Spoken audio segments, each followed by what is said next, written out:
Sistema Michoacano de Radio y Televisión presenta.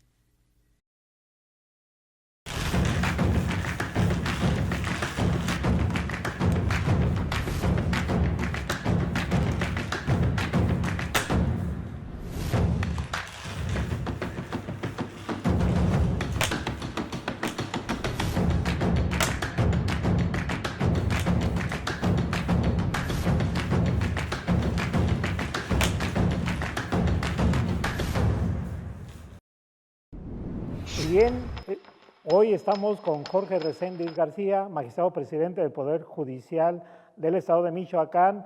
Vamos a conocer su trayectoria y también los imponderables, fortalezas y debilidades, si es que hay, en el Poder Judicial.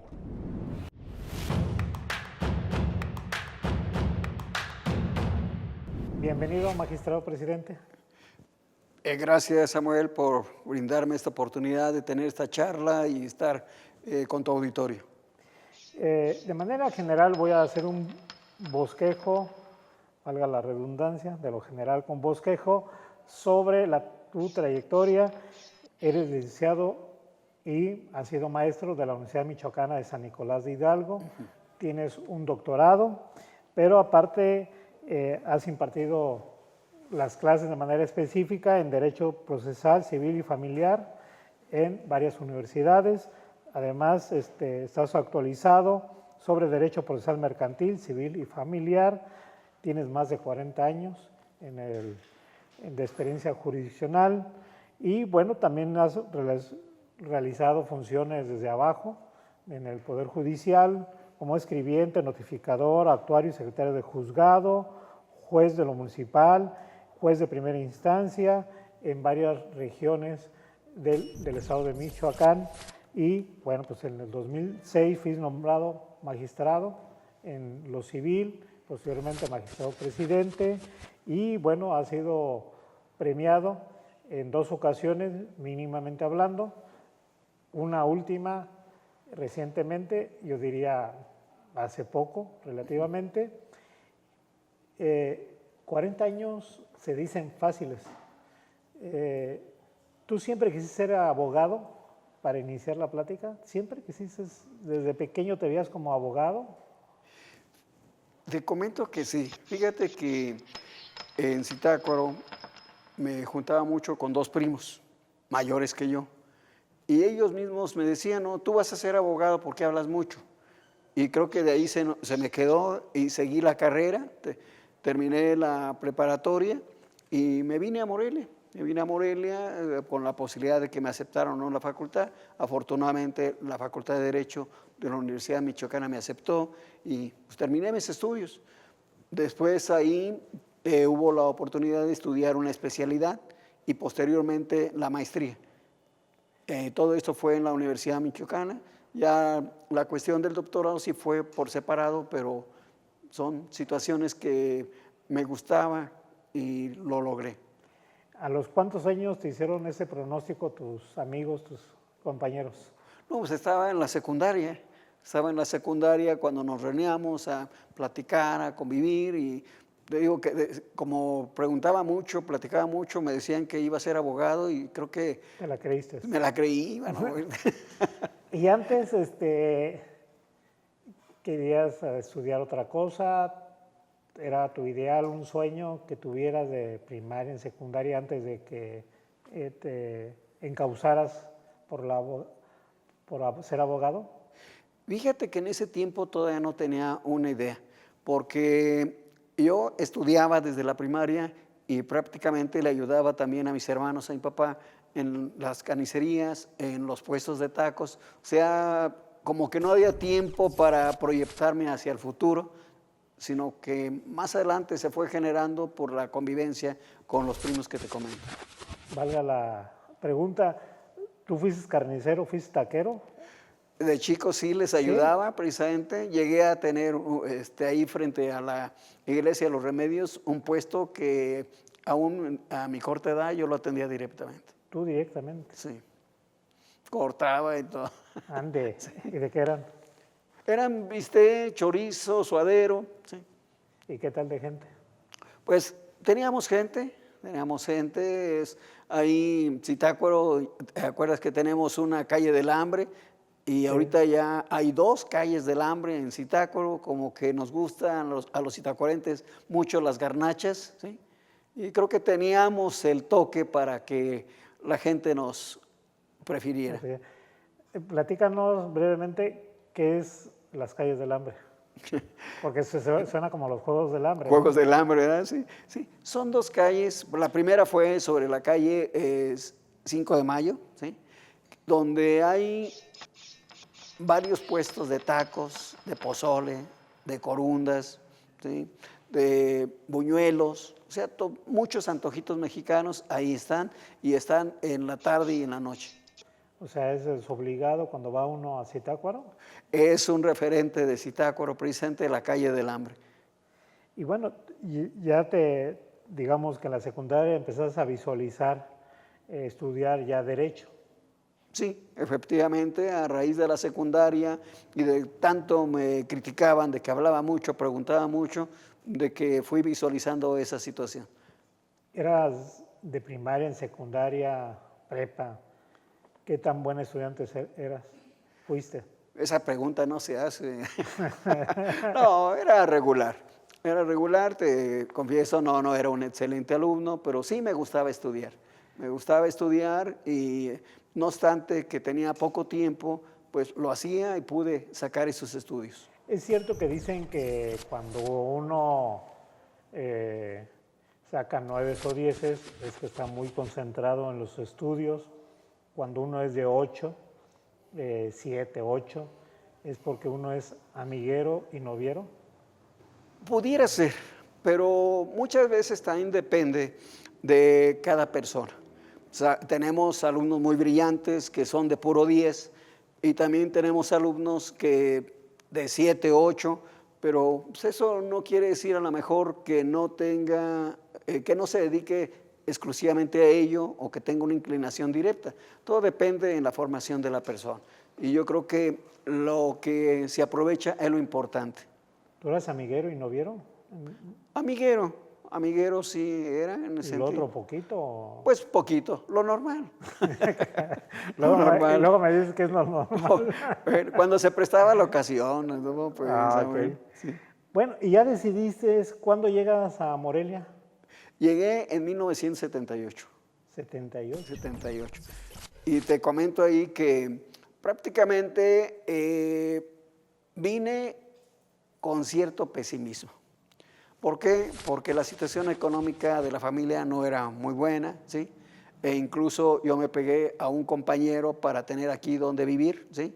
En un cuartito ahí, y agradezco a ese compañero que me dio esa oportunidad. ¿Cómo se llama? Él era Mario Guzmán. ¿Ya murió? No, todavía vive. Mario Pero Guzmán. él sí ya no siguió estudiando, él se dedicó a la tienda de abarrotes de su papá. Ok, aquí en Morelia. No, Zitácuaro. Se regresó a Zitácuaro y está al frente de una tienda de abarrotes ahí en el mercado. Y tú llegaste y empezaste a estudiar, muy limitado.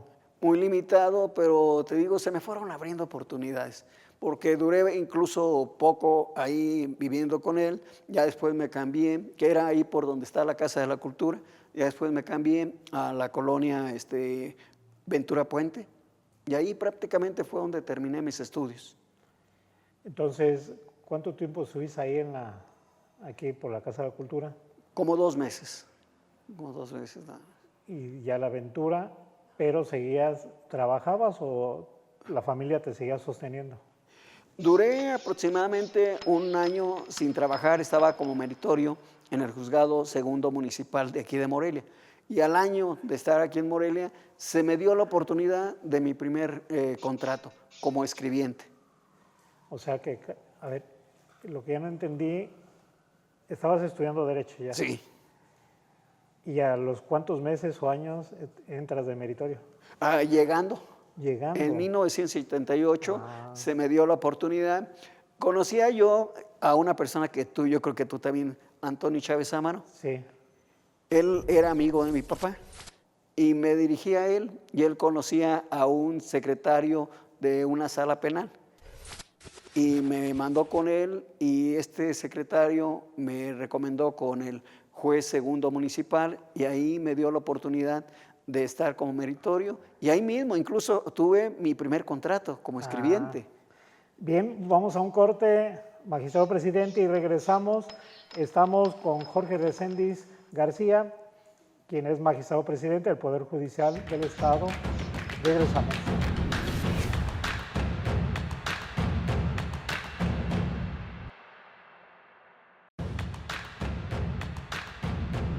Y bien, de regreso, abogado, entras de meritorio. ¿Cuánto duras de meritorio? Aproximadamente un año. Un año. Y de ahí, Me dan el primer contrato como escribiente en ese mismo juzgado segundo municipal. Ahora ya son juzgados menores, pero antes se llamaba municipal. ¿y cuánto tiempo, por un año fue el contrato?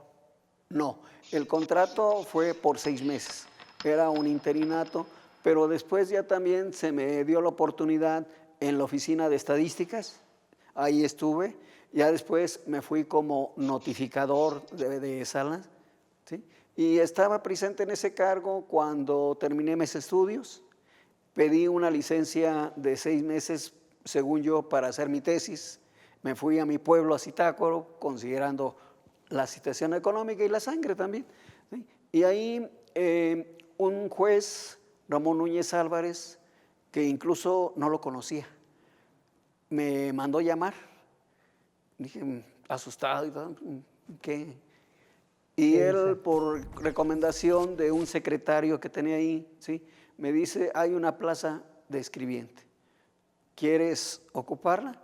Y te diré que yo cuando estuve en Morelia siempre era de actuario. Y siempre que estuve en Morelia, siempre quise ser actuario y nunca se me hizo esa situación.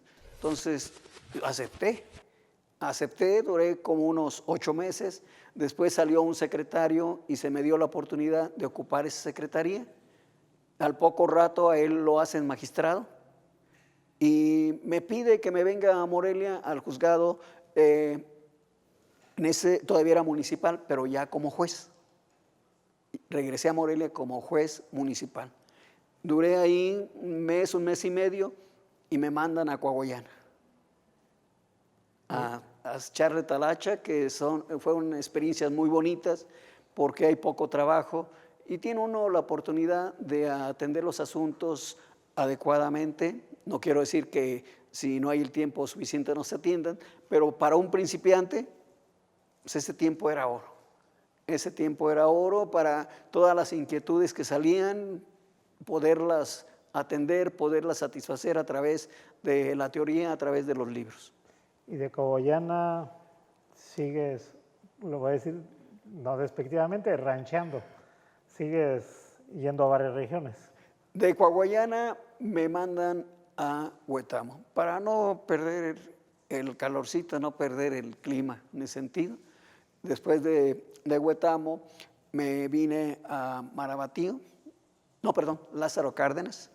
De Lázaro Cárdenas, primero Marabatío, después Lázaro Cárdenas, y de Lázaro Cárdenas me mandan a La Piedad. Y de La Piedad regreso a Morelia como juez del juzgado segundo familiar. ¿Y cómo llegas a ser magistrado? Todavía falta un tramo porque estando como juez segundo familiar se inician funciones el juzgado séptimo civil y me designan titular de ese juzgado de nueva creación. Y ahí duré varios años. Decía yo incluso que ya iba a promover la prescripción de ese juzgado, ¿sí? Pero se me dio la oportunidad después de hacer varios intentos para llegar a ser magistrado, 4 intentos en atención a la normativa de ese tiempo, ¿sí? Pero hasta la 4ª ocasión fue de que el Congreso del Estado me designó magistrado. En ese caso estuve primeramente en la Sala Quinta Civil, después estuve un periodo corto en la Primera Penal y después pasé a la cuestión del Consejo, duré 5 años. Terminando mi periodo de consejo, se me reescribe a la Tercera Sala Civil, que es donde estaba cuando las compañeras y los compañeros magistrados me designan presidente del Poder Judicial. A ver, toda esa trayectoria, toda esa historia que nos relatas, parece que fuiste como afortunado. Sí, sí, yo así me considero. Me considero Porque afortunado. Sí, me considero afortunado y a lo mejor influyó que siempre he tenido el interés de aprender cosas, de estudiar. Pero sí, creo yo que hubo mucha suerte. De tu experiencia, porque estamos hablando de que estuviste prácticamente en lo que podemos conocer como la costa michoacana y una parte de Tierra Caliente. Entonces viviste esos dos. En aquel tiempo había mucha violencia, era tranquilo, o cómo era el ambiente allá, porque siempre hemos tenido la idea de que Tierra Caliente y la Sierra Costa o Costa Sierra son regiones álgidas en violencia. ¿Cómo te tocó a ti en esa época?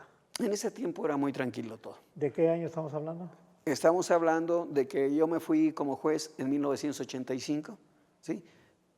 Y prácticamente regresé a los 3 años a Morelia como juez familiar. Y he estado desde ahí hasta que me designaron magistrado aquí en Morelia como juez familiar y después como juez civil. ¿En ese tiempo no tuviste ningún tipo de capacitación, de preparación? Sí, sí había capacitación que aparte de lo que uno tiene que buscarse por sí solo, porque la institución pues de una forma te da las bases y te orienta al respecto, pero sí había capacitación. En ese tiempo estaba en la escuela judicial, ahora él es Instituto de la Judicatura, y en la escuela judicial teníamos clases los fines de semana, que en una ocasión dije que comentábamos, vamos a la escuelita, porque fue en sus primeros pasos a la escuela judicial en el Poder Judicial del Estado. Y venían varios conferencistas, varios ponentes del Estado de México, de otros estados, y de aquí mismo del Estado de Michoacán. Fuera de micrófono estuvimos hablando un poco de que él hizo un doctorado por el Centro de Investigación y Desarrollo de Michoacán, en aquel tiempo conocido como CIDEN, que ya desapareció, y hubo una etapa, un periodo del CIDEN que fue, digamos, denostado, fue conflictivo, porque se decía que ahí egresaban con títulos patito. Pero tú dices que fuiste antes, estuviste en el doctorado mucho antes de ese periodo que hablo. Sí, primeramente te quiero comentar una situación o anécdota de un compañero que precisamente en la denotación de esa institución hacía. Él decía que ahí me había titulado con 10 corcholatas y 10 pesos. El licenciado Jacinto Nava Mendoza, que fue un gran amigo, que lamentablemente pues ya no vive en ese sentido. Sí, a ver, fíjate que cuando se creó ese centro de estudios, ¿sí?, se me invitó y fui parte de la primera generación. Tenía mucha perspectiva ese centro, porque teníamos maestros que eran doctores del Instituto de la Judicatura Federal, ¿sí? Ellos venían cada fin de semana, nos daban clases, nos dejaban trabajos. Por cada materia, para poder buscar la calificación aprobatoria, realizamos un trabajo de investigación.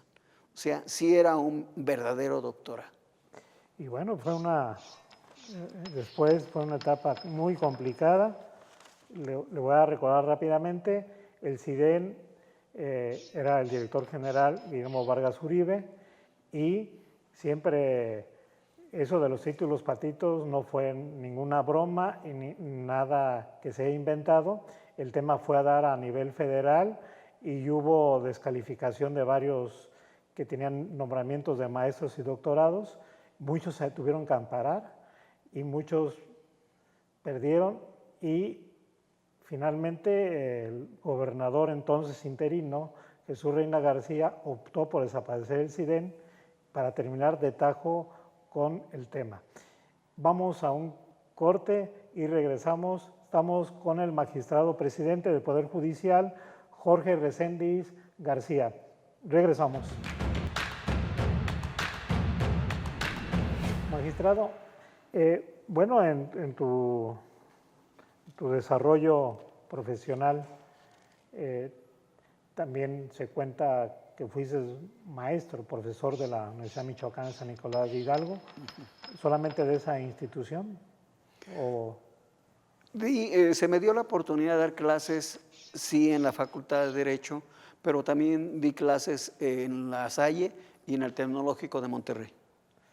Hoy en día ya se rompieron el tabú, o sea, el estigma de que solamente los buenos abogados salían de la Michoacana. Ya hay buenos abogados de universidades privadas y ya están al tú por tú. Y sí se rompió realmente esa división, esa línea que había.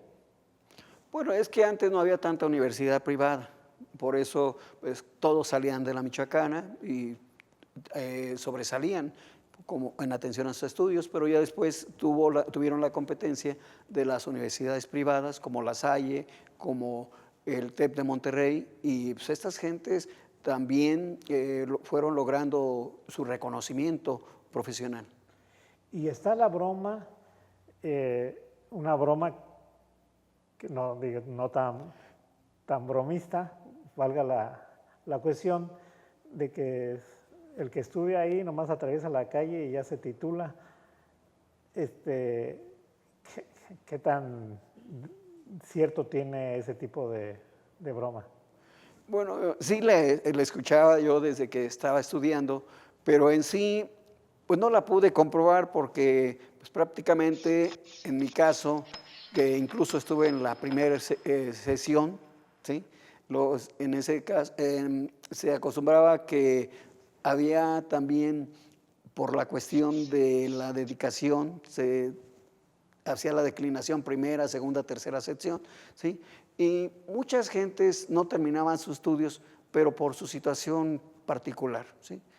Porque tenían que trabajar, no tenían tiempo o no tenían los recursos suficientes. Y en algunos también, incluso así como te comentaba de Mario Guzmán, que él estaba estudiando, no estaba estudiando Derecho, él estaba estudiando Ingeniería, pero a fin de cuentas dijo ya no estudio y me regreso.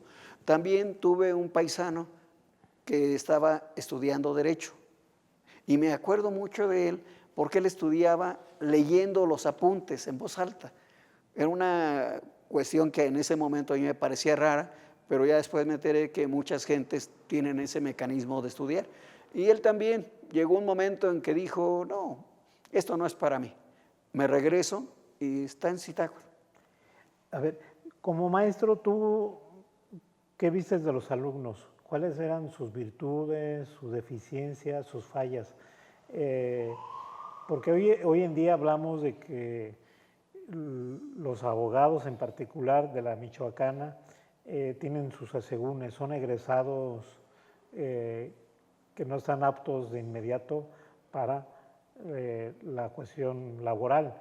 Hay otros que son garbanzos de la libra, ya en estos tiempos, que empiezan a estar en un despacho, cuando están estudiando, entran ya de meritorios al Poder Judicial, es decir, están ya sobre la marcha jurisdiccional.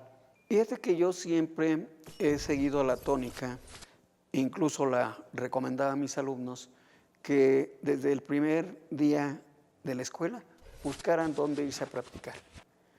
Porque sí, están en una universidad donde nos van a enseñar, pero el tiempo, las situaciones no nos enseñan como para decir voy a salir ya para ejercer mi profesión de manera plena, ¿sí?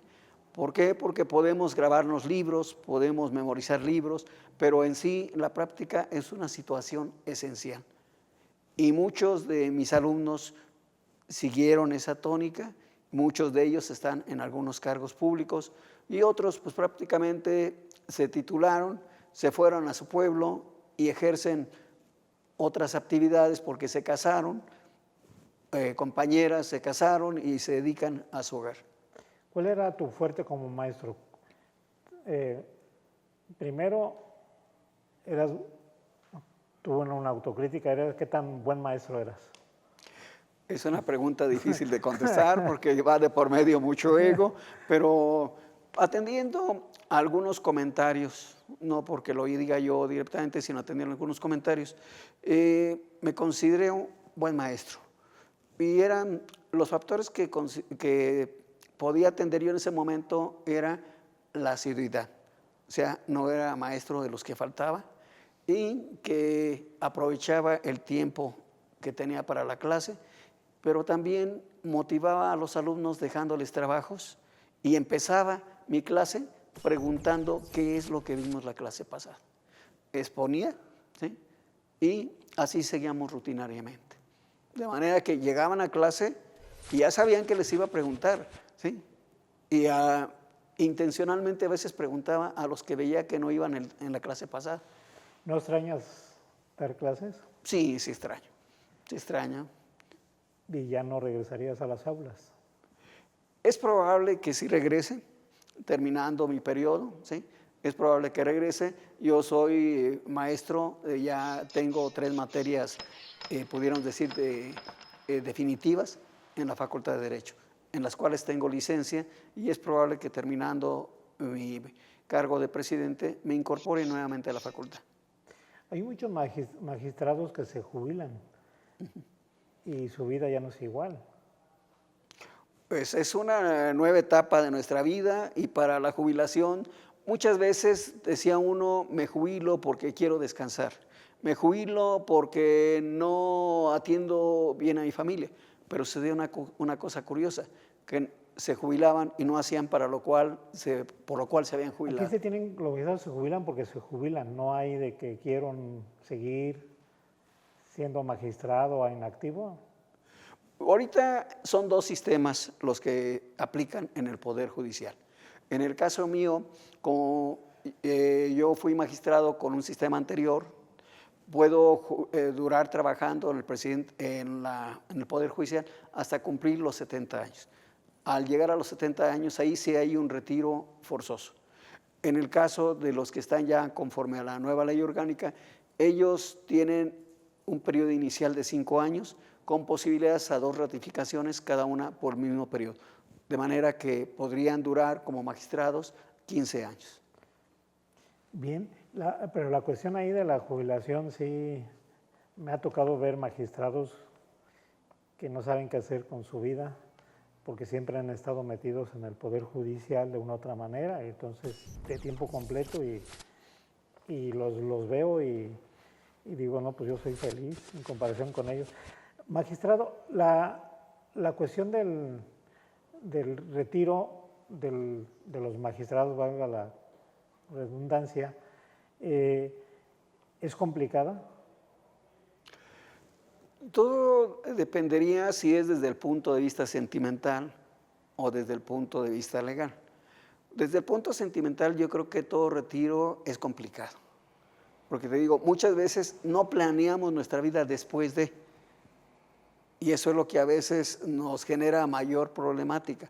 Desde el punto de vista legal, ahorita están debidamente definidas las etapas y requisitos para poderse retirar uno. Y bueno, vamos a ir a un corte. Regresando, vamos a traer al tema de los casos del Poder Judicial, un diagnóstico de lo que hace el Poder Judicial en estos momentos, de cómo está el trabajo que les llega de las fiscalías, de la Fiscalía principalmente, pero qué tanto ustedes son capaces de enmendar la plana, porque hay muchos casos que llegan incompletos, si son capaces legalmente de enmendar la plana o tienen que dar marcha atrás a cada caso, dejando, digamos, a la gente, a las víctimas, posibles víctimas, sin amparo, sin fuerza legal para seguir los casos porque falló la Fiscalía. Pero vamos a regresar, magistrado presidente, y abordamos el tema. Estamos con el magistrado presidente del Poder Judicial, Jorge Reséndiz García. Regresamos. Bien, de regreso. Magistrado presidente, de los casos que llegan al Poder Judicial, de las denuncias, ¿cuáles son las más, digamos, los mayores casos que llegan? Penales, civiles, familiares, y cómo llegan las carpetas de investigación de las áreas de la Fiscalía. Sí, el Poder Judicial, a través de sus jueces, tiene competencia para conocer de los asuntos civiles, familiares, mercantiles, penales y recientemente también laborales. ¿De cuáles recibimos más? Familiares. En sí, en los diversos juzgados del Estado hay más número de asuntos en materia familiar. Después ya le sigue la materia civil, la materia penal. Mercantil es un poco más abajo y laboral pues vamos empezando. ¿Te acuerdas que en 2022 empezamos aquí en Michoacán con la materia laboral, que es una de las materias que va incrementándose de manera rápida y por ello acabamos de inaugurar un juzgado tercero laboral.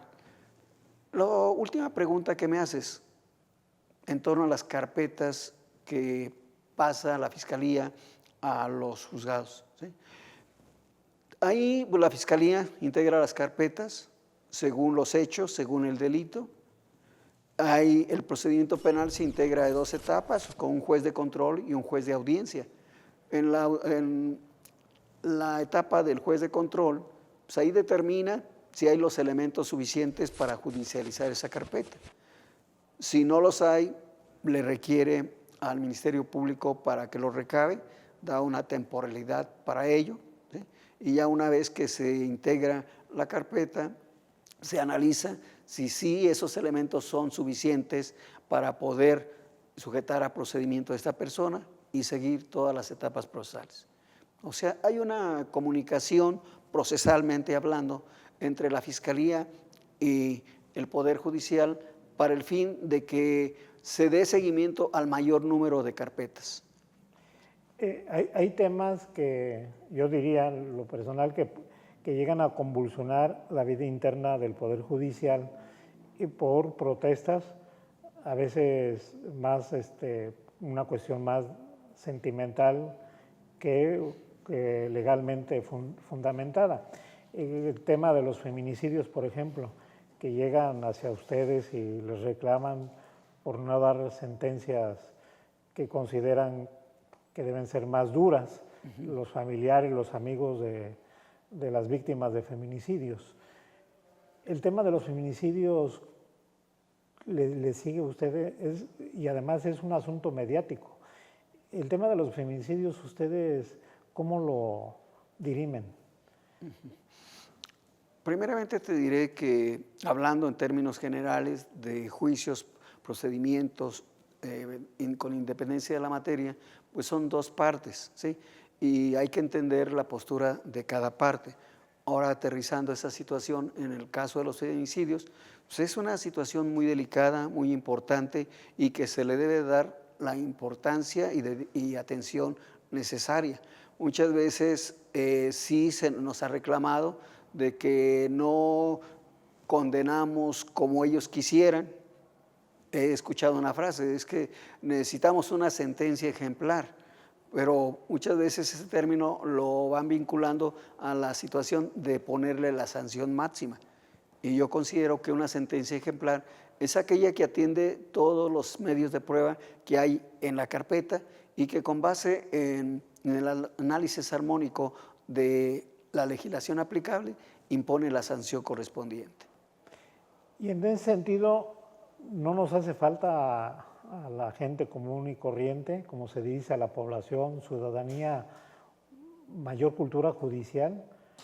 Porque a veces damos por hecho que es un delito lo que vemos, lo que nos hacen, y por tanto, si es un delito para nosotros tiene que ser sancionado, pero no sabemos el cauce legal. ¿Nos hace falta cultura judicial? Es importante eh, poner a disposición de la sociedad, de aquellas personas que se ven relacionadas en un procedimiento, la situación por la cual el juez emitió una sentencia en tales o cuales términos. Eso es importante para que la sociedad vea que no es un capricho del juez, no es una situación de corrupción, porque también muchas veces encontramos de que si se emite una sentencia que no es conforme yo la quería, pues es que el juez ya se vendió, el juez es corrupto, ¿sí? Entonces, el Poder Judicial ahorita, desde el año 2022, tiene como tónica transmitir a la sociedad el porqué de las sentencias que se emiten. Y eso va de la mano de que los jueces, con independencia de la materia, pero en el caso específico de la materia penal, están recibiendo capacitación constante sobre la cuestión de perspectiva de género, del interés superior de los menores, ¿sí? Y conociendo y aplicando todos los protocolos que la Suprema Corte de Justicia de la Nación emitió y que hemos hecho propios. ¿Usted considera que la parte de la gente, a veces por cuestión, yo diría, sentimental o apasionamiento de una denuncia, ya espera una respuesta más rápida, más expedita? ¿No es lenta la justicia? ¿No la consideras lenta? ¿Le hace falta agilizar más? ¿O tienen sus tiempos y a veces hay casos, juicios que se alargan en demasía y sentimos una desesperación como víctimas? Sí, sí hemos tenido asuntos que en su procedimiento se prolonga, pero no es por una situación atribuible exclusivamente al Poder Judicial. Eso lo he reiterado yo en muchas ocasiones. En sí, el ordenamiento legal aplicable establece ciertos derechos para ambas partes y al hacer uso de esos derechos es lo que va generando que el procedimiento se alargue, que no salga dentro de los términos que constitucionalmente se establece. Pero es una situación de que debemos de atender, porque no podemos privar del derecho que la ley establece en favor de una o de otra parte. En Michoacán, ¿podemos confiar en la impartición de justicia? ¿En qué tanto por ciento? Yo te pudiera decir, y lo he reiterado, de que el Consejo del Poder Judicial, tu servidor, nos hemos preocupado porque la sociedad crea en la justicia michoacana. ¿Y cómo lo hemos hecho? Capacitando a nuestros servidores públicos. Y como lo indiqué el viernes pasado, me atrevo a decir que ahorita tenemos un poder judicial fuerte, profesionalmente hablando. ¿Por qué?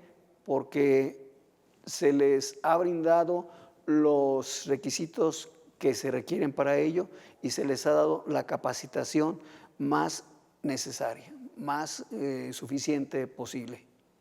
Y ahorita la relación con los demás poderes, ¿cómo está? ¿En qué términos está? ¿Está en buen términos, regulares o están en stand-by?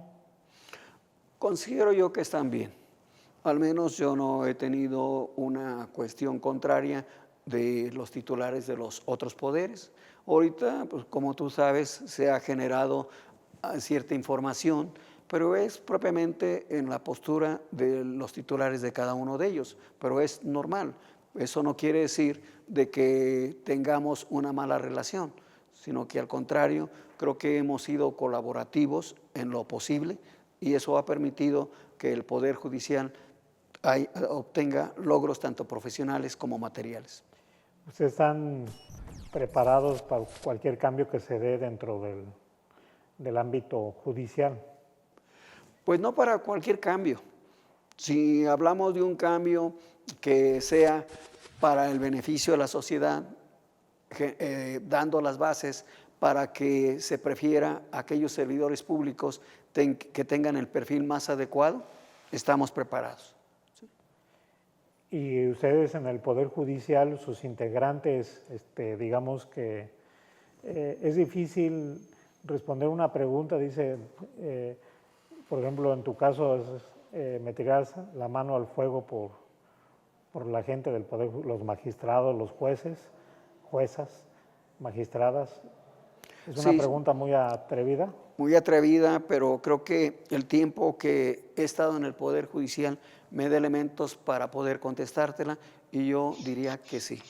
Claro, como toda institución, hay ocasiones que no se responde como uno quisiera, pero en mayoría yo considero que los magistrados y los jueces son personas muy profesionales, muy honestas. Vamos a un corte y regresamos. Estamos con el magistrado presidente Jorge Reséndiz García. Estamos llegando a la parte final, magistrado presidente. ¿Qué te da más orgullo de tu trayectoria? ¿Qué es lo que más estás orgulloso? Estoy orgulloso de que creo que he respondido a todas las encomiendas que en el Poder Judicial se me han asignado. Te comentaba al inicio de que yo empecé como meritorio, después fui escribiente y ahora se me da la honrosa oportunidad de ser presidente del Poder Judicial, en donde hemos trabajado con el apoyo de los magistrados integrantes del Supremo Tribunal, hemos trabajado con los consejeros integrantes del Consejo y hemos logrado buenas cosas para el Poder Judicial. ¿Estás orgulloso? Me siento orgulloso, a lo mejor no totalmente satisfecho porque todavía hay mucho que hacer, pero no se hace todo lo que uno quisiera dentro de un periodo de 3 años. Y de esa insatisfacción, ¿cuál es el punto donde estás insatisfecho y ya no tienes tiempo para llenar esa insatisfacción? ¿Cuál sería? Me siento insatisfecho desde el punto de vista de que una de las metas en mi presidencia era mejorar los espacios donde se encuentran los juzgados. Lo hemos hecho a varios distritos, pero todavía hay algunos que requieren que se les dé espacios más adecuados. Ahí es un aspecto que no lo logré cristalizar como yo quisiera, no obstante que en el tiempo que me resta todavía tenemos pendiente para inaugurar Uruapan, Zamora, Jiquilpan, Zitácuaro y aquí mismo en Morelia. Pero todavía falta mucho para hacer en el Poder Judicial. Y otra cuestión que me deja insatisfecho es que empezamos con los preparativos para la implementación del Código Nacional de Procedimientos Civiles y Familiares, pero no va a ser posible que en mi periodo pueda iniciar su aplicación. Y tenemos el festejo del Bicentenario. Para mí fue de gran orgullo porque haciendo un repaso de cómo empezó y cómo estamos, incluso en mi discurso empecé con la expresión, ¿sí? ¿Cómo empezamos? Y a 200 años, ¿cómo estamos? Y creo que hemos sabido aprovechar todas esas retos, esas vicisitudes que ha tenido el Poder Judicial desde 1824 para lograr que tengamos un Poder Judicial con servidores públicos con convicción de servicio y profesionalmente hablando fuertes. ¿Cuál es el caso, yo diría, más emblemático que te llevas como litigante, como magistrado, como juez, que te llegó en demasía sentimentalmente, que te movió? Hay un asunto que incluso fue en Coahuila, mi primer distrito. Hubo un enfrentamiento para liberar a un reo, ¿sí?, que estaba detenido, ¿sí? Bueno, desde que el reo está detenido, ¿verdad? Pero hubo varios muertos y yo casi acababa de llegar ahí en Coahuila, ¿sí? Y el Ministerio Público no estaba, tuvo que atenderlo el síndico municipal en funciones del Ministerio Público, pero son gente común y corriente que no tiene conocimientos jurídicos y me pidió el apoyo sobre la orientación y pues es un asunto que sí me generó pues, mucho temor por el caso de varios muertos y que también me puso a preocupar de cómo se iba a resolver ese asunto en ese momento. Y es un asunto que lo tengo muy en mente, ¿sí? Pero sí, fue un inicio un poco estricto. ¿Y no puso en duda si seguías o no seguías en el Poder Judicial? No, fíjate que no. Fíjate que no, porque ahí el apoyo que le di yo al síndico fue tras bambalinas, porque no era mi función, pero sí me permitió adentrarme bien a ese asunto, ¿sí? Y nada más lo que me tocó a mí fue decretar en ese tiempo, se llamaba formal prisión de unas personas que cometieron esa situación, pero de ahí en adelante pues ya me cambiaron. En Coahuila duré muy poco. ¿Y cuál fue el caso que te enaltece? Igual, de corte judicial, de corte en el campo. Pues yo creo que hay muchos, pero yo creo que los asuntos que más me enaltecieron fue la situación en materia familiar. Por ejemplo, La situación de proporcionar alimentos a los menores, la cuestión de generar un espacio adecuado para ellos, porque muchas veces los padres se concretan en su problema y se olvidan de los hijos o utilizan a los hijos para poder generar una ofensa uno a otro. Entonces ahí es muy importante centrarnos en el aspecto más destacado de ese problema, que siempre van a ser los hijos. ¿y un caso específico en alguna comunidad, en algún municipio? Pues propiamente para una comunidad no conocíamos de aspectos comunitarios. Aquí en el estado hay 2 jueces comunales en ese sentido. ¿Y un ejemplo de que hayas vivido tú, que te haya conmovido? Un aspecto que Un caso. hubo un parricidio, Parricidio. donde el hijo mata a su padre, ¿sí? Y que en ese tiempo era muy raro, no sé, pero sí se dio ahí ese parricidio, y sí es un aspecto que me conmovió bastante. ¿Te marcó? Me marcó, porque yo veo difícil que un hijo anteponga sus intereses, a lo mejor económicos, frente al lazo sanguíneo que los une. En tu carrera del Poder Judicial, ¿se puede decir que has cumplido, que has hecho honor a quienes creyeron en ti,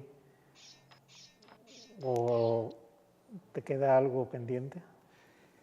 He puesto todo mi interés, todo mi esfuerzo para cumplir, pero en esta materia, en estos cargos, yo creo que nunca puede decir uno cumplí.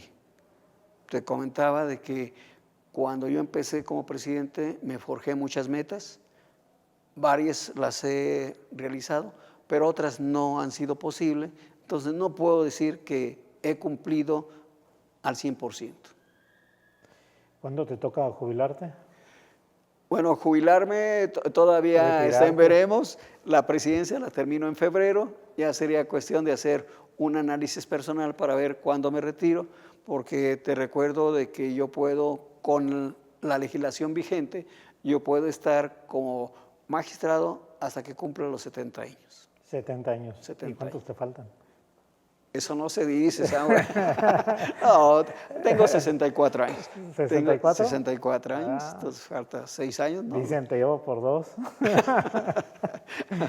No, sí. Pero ya estás viendo cómo te vas a retirar o lo vas a dejar al mero momento. No, fíjate que es una situación que sí me ha ocupado, ¿sí? Sí me ha ocupado.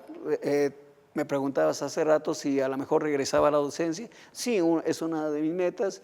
A mí me ha gustado investigar, escribir, y yo creo que por ese lado me iría. Tengo varios trabajos empezados, ¿sí?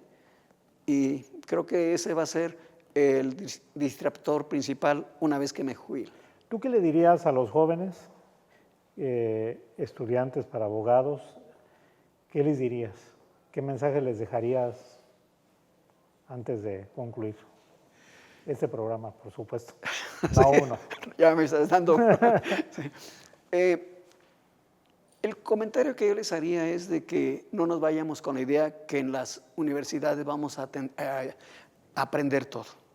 Las universidades nos dan los elementos básicos y que tenemos que nosotros mismos buscar de qué manera incrementamos nuestros conocimientos tanto teóricos como prácticos y que entre más ejerzamos la práctica, a mi modo de ver, más capacitados estaríamos para poder ejercer algún cargo público o simplemente ser litigante.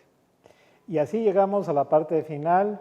Le agradecemos su presencia, que nos escuche, nos vea. Y bueno, agradecerte, magistrado presidente. Gracias, Samuel, por invitarme y me sentí muy a gusto. Estuvimos con Jorge Reséndiz García, magistrado presidente del Poder Judicial del Estado de Michoacán.